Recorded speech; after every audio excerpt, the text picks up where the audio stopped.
let that dry, and next I mixed together some blue and white paint, and that made a nice light shade of blue that you see right here. I painted the whole board this blue color.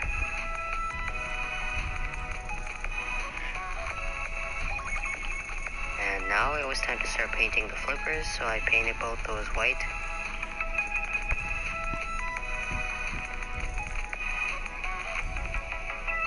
Now I did a bit of touch-up work on the flipper buttons. And I painted those white as well.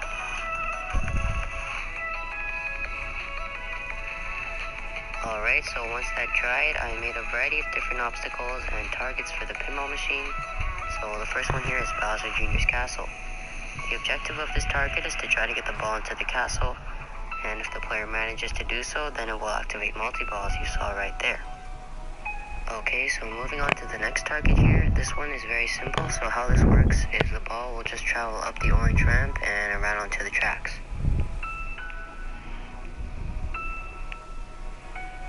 I also made a U-shaped obstacle with Toad on it, and a green Mario tube to go along with that as well.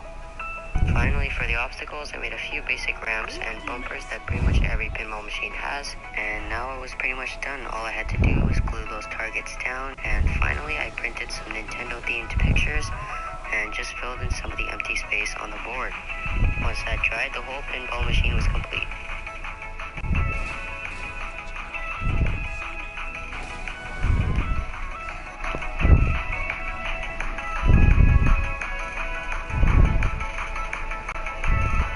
Alright, so now it's time for some gameplay.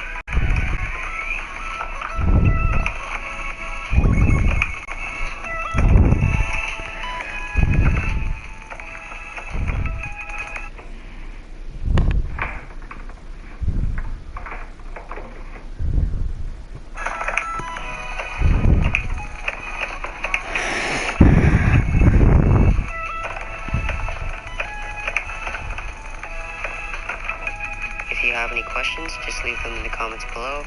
Other than that, I'll see you guys in my next video.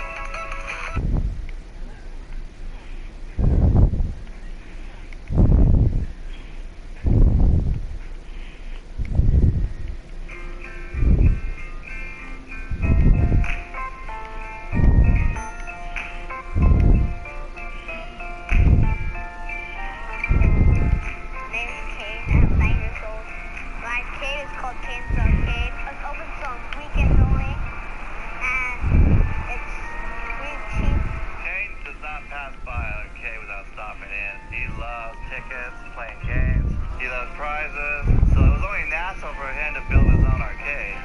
He loves to Join my broadcast. He takes all his toys apart to see how they work. He can't put them back together, but he takes them apart. Kane spent summer vacation coming to work with me. We sell auto parts. Nathan.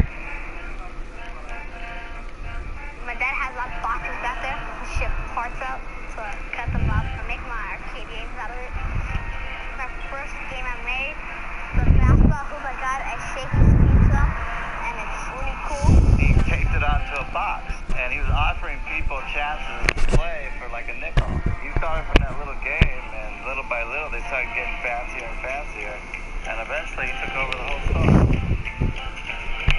I met Kane randomly. I had to get a door handle for my 96 Corolla. So I pulled into this used auto parts store, and I just came across this elaborate cardboard arcade. I asked him how much it was to play. He's like, for $1 you get 4 turns, but for $2 you get a fun pass. How many turns do you get a fun pass? You get 500 turns for a fun pass. I got a fun pass. I made this fun pass that expires in 1 month, and you get 500 plays of any of these games. It's a great deal. Then I started making my office. It has like a speaker on the other side I can talk through. I got tokens, my business cards, fun passes, and prizes. The first prizes, I used my own toys, like the cars with my own toys. I used to like Hot Wheels when I was little. I worked from the back office, and it kept him out of my hair all summer. He would work on the arcade, I'd work on eBay. My next game I built was a soccer game.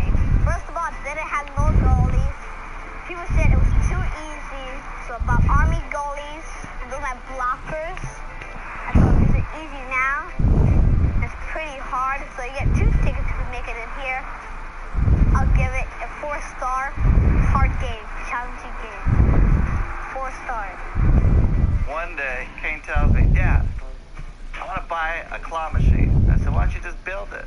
So you got an S-hook, put a piece of yarn on it, and then put a little track on top of the box. And I said, what the heck? He figured out how to make a claw machine with a string and a hook. Here's some sunglasses. These are the glasses I like the most. Star sunglasses. He bought calculators to put on every arcade game. And I go, what's that for? The calculators are here for security to see if it's a real fun pass or not. On the back of the fun pass has security number. So when you go here, you turn it on, you put the PIN number in it, and you push the check mark button, and the big number comes out. That's how you know it's a real fun pass.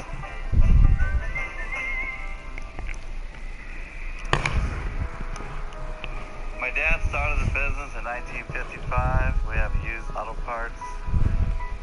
Most of our business has gone online because we really don't get the walk-up traffic like we used to.